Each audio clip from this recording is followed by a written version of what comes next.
வணக்கம் ஸ்டூடெண்ட்ஸ். இன்னைக்கு நாம பார்க்க போற topic minerals and energy resources. உங்க எக்ஸாம்ஸ்க்கு ரொம்ப ரொம்ப முக்கியமான ஒரு சாப்டர் இது.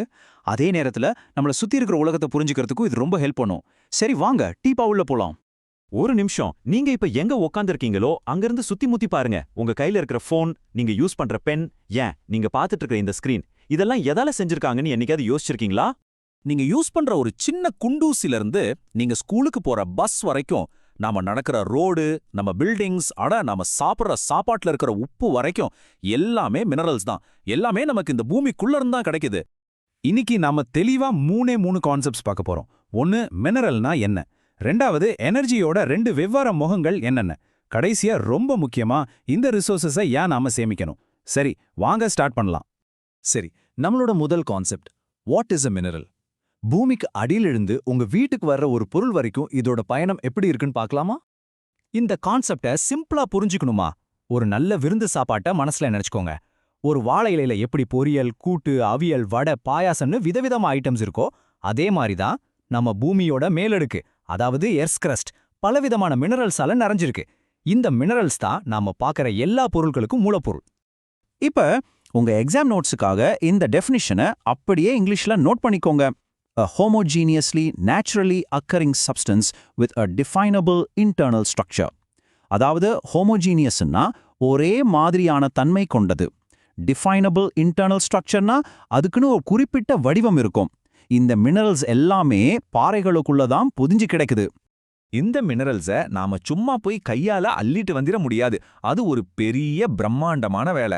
இந்த படத்துல பாருங்க, ஒரு இடத்துல மினரல் இருக்குன்னு கண்டுபிடிச்சதுக்கு அப்புறம் அதை ஒரு பெரிய சுரங்கமா மாத்தி அதுக்கப்புறம் தான் நம்மளால அதை வெளியே எடுக்கவே முடியும். பேசிக்கா இது எப்படி ஒர்க் ஆகுதுன்னா, ஒரு இடத்துல மினரல் இருக்குன்னு தெரிஞ்சா மட்டும் பத்தாது. அதை சுரங்கமா மாத்த 3 முக்கியமான விஷயம் செக் பண்ணுவாங்க.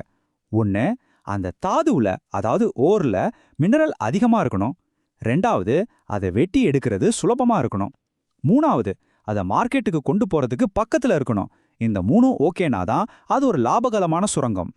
சோ இந்த முழு கான்செப்டையும் ஒரே வரியில ஞாபகம் வச்சுக்க இந்த எக்ஸாம் டிப்ஸை நோட் பண்ணிக்கோங்க. Minerals are the planet's raw ingredients for everything we build and use. அடுத்த முக்கியமான கான்செப்டுக்கு போலாம் வாங்க. எனர்ஜி, அதாவது ஆற்றல். இதுக்கு 2 முகம் இருக்கு. ஒன்னு பழைய முறை, இன்னொன்னு புது முறை. அது என்னன்னு இப்ப பார்க்கலாம். இந்த கான்செப்டை சிம்பிளா புரிஞ்சுக்க நம்ம சென்னை டிராஃபிக்கை யோசிச்சு பாருங்க. ஒரே புகையா சத்தமா போற பழைய பஸ் இருக்கு இல்லையா, அதுதான் கன்வென்ஷனல் எனர்ஜி. அதுவே ஃபாஸ்டா சுத்தமா எந்த புகையும் இல்லாம போற நம்ம மெட்ரோ ரயில், அதுதான் நான் கன்வென்ஷனல் எனர்ஜி. சிம்பிள். இப்போ இதோட டெக்னிக்கல் டெஃபினேஷனை பார்க்கலாம். எக்ஸாம்ல எழுத இது ரொம்ப யூஸ்ஃபுல்லா இருக்கும். Energy can be classified as conventional and non-conventional sources. Conventional சோர்சஸ்க்கு உதாரணம் விறகு, நிலக்கரி, பெட்ரோலியம். நான் கன்வென்ஷனல் சோர்சஸ்க்கு உதாரணம் சூரிய ஒளி, காற்று, அப்புறம் கடல் அலை ஆற்றல். இப்போ இந்த ரெண்டுக்கும் இருக்கிற வித்தியாசத்தை பாருங்க. பழைய முறை, அதாவது கன்வென்ஷனல், சீக்கிரம் தீர்ந்து போகக்கூடிய ஃபாசில் ஃபியூவல்ஸை நம்பியிருக்கு. இதனால சுற்றுச்சூழலுக்கு பெரிய பாதிப்பு வருது. ஆனா புதுமுறை, அதாவது நான் கன்வென்ஷனல், சூரியன், காத்து மாதிரி தீர்ந்து போகாத ரினியூவபிள் சோர்சஸை நம்பியிருக்கு.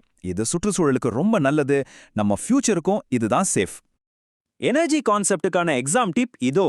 இதை மறக்காதீங்க. Conventional energy is finite and polluting. Non conventional energy is renewable and our future. இப்ப நாம பார்க்க போறது தான் இந்த பாடத்திலே ரொம்ப ரொம்ப முக்கியமான கான்செப்ட், கன்சர்வேஷன், அதாவது சேமிப்பு. ஏன் நாம் இதெல்லாம் இவ்ளோ கஷ்டப்பட்டு சேமிக்கணும்? இந்த கான்செப்டை நம்ம உண்டியல் கணக்கு மாதிரி சிம்பிளா புரிஞ்சுக்கலாம். உங்களுக்கு கிடைக்கிற பாக்கெட் மணியை மொத்தமா ஒரே நாள்ல செலவு பண்ணிட்டீங்கன்னா மாச கடைசியில் என்ன ஆகும்? ஒண்ணுமே இருக்காது இல்லையா? அதே கதை தான் நம்ம மினரல் வளங்களுக்கும். எல்லாத்தையும் இப்பவே காலி பண்ணிட்டா ஃபியூச்சருக்கு என்ன இருக்கும்? இதுக்கான சரியான காரணம் இதுதான். இந்த பாயிண்ட்டை நல்லா நோட் பண்ணிக்கோங்க. Our mineral resources are finite and non renewable. அதாவது இதுக்கு ஒரு அளவு இருக்கு, தீர்ந்து போச்சுன்னா திரும்ப வராது. ஏன்னா இதுங்க உருவாகிறதுக்கு பல லட்சம் வருஷங்கள் ஆகும். இப்போ ஒரு ஷாக்கிங்கான விஷயம் சொல்றேன். நம்ம பூமியோட மேலடுக்குல, அதாவது கிரஸ்ட்ல, நம்மளால லாபகரமா வெட்டி எடுக்கக்கூடிய அளவுக்கு இருக்கிற மினரல் வளம் எவ்வளவு தெரியுமா? வெறும் 1% தான், ஜஸ்ட் 1%. மீதி 99% நம்மளால பயன்படுத்த முடியாத அளவுக்கு சிதறி கிடக்குது. இப்போ புரியுதா ஏன் இதை இவ்ளோ ஜாகிரதையா பயன்படுத்தணும்னு? சரி, அப்போ நாம எப்படி சேமிக்கலாம்? முதல்ல ஒரு பிளானோட சஸ்டெயினபிள் முறையில பயன்படுத்தணும். புது டெக்னாலஜி யூஸ் பண்ணி வேஸ்டேஜை குறைக்கலாம். ரொம்ப முக்கியமா மெட்டல்ஸை ரீசைக்கிள் பண்ணணும். பப்ளிக் டிரான்ஸ்போர்ட் யூஸ் பண்றது, தேவையில்லாதப்போ லைட் ஃபேன் ஆஃப் பண்றது மாதிரி நம்ம செய்யற ஒவ்வொரு சின்ன விஷயமும் ஒரு பெரிய மாற்றத்தை உருவாக்கும். கடைசியா இந்த ஒரு தங்க விதிய மனசுல நல்லா பதிய வச்சுக்கோங்க. இது உங்க எக்ஸாமுக்கு மட்டும் இல்ல, உங்க வாழ்க்கைக்கும் ரொம்ப முக்கியம். Energy saved is energy produced. நாம சேமிக்கிற ஒவ்வொரு யூனிட் எனர்ஜியும் புதுசா உற்பத்தி பண்றதுக்கு சமம்.